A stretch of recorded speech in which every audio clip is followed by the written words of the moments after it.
Il faut que je vous raconte comment Benjamin Franklin aurait pu faire avancer la science d'un très grand pas. Parce qu'il savait lasser ses lacets?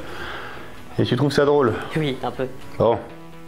Est-ce que j'ai vraiment besoin de vous expliquer qui était Benjamin Franklin? Un des pères fondateurs des États-Unis, Benjamin Franklin fut aussi un inventeur de génie. Ses découvertes permirent notamment de créer les premiers paratonnerres permettant d'écarter le danger que représente la foudre. Et Franklin faisait lui-même ses expériences. On connaît d'ailleurs bien cette image où on les voit lui et son fils William en train de guider un cerf-volant pour tester les théories de Benjamin sur le paratonnerre. Mais Benjamin Franklin, tout génial qu'il était, passait un jour à côté de quelque chose. Nous sommes en 1773 en Angleterre. Benjamin verse une cuillère d'huile sur un étang et regarde la flaque s'étaler.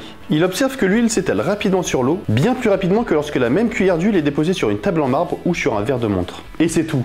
C'est-à-dire que là, il regarde sa flaque d'huile et il se dit « Oh là là, elle s'étale vachement bien cette flaque d'huile !»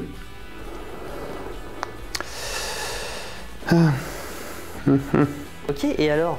Comment ça et alors? Bah, il aurait pu faire quoi d'autre? Bah avec ça, il aurait pu calculer la taille d'un atome. Lorsque la cuillère d'huile s'étale sur l'eau, elle ne s'étire pas à l'infini.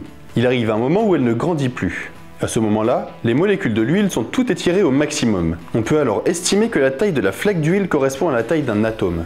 Et il faudra attendre plus de 100 ans pour qu'un autre scientifique s'en rende compte, un certain Lord Rayleigh. Il divisa le volume de la cuillère d'huile par la surface totale de la flaque et estima la taille de l'atome à environ 1 nanomètre. Et quand on sait aujourd'hui que la taille d'un atome est d'environ 1/10 de nanomètre, on peut dire que Lord Rayleigh n'était vraiment pas loin. Bah dis donc, j'espère que Franklin n'a pas trop raillé.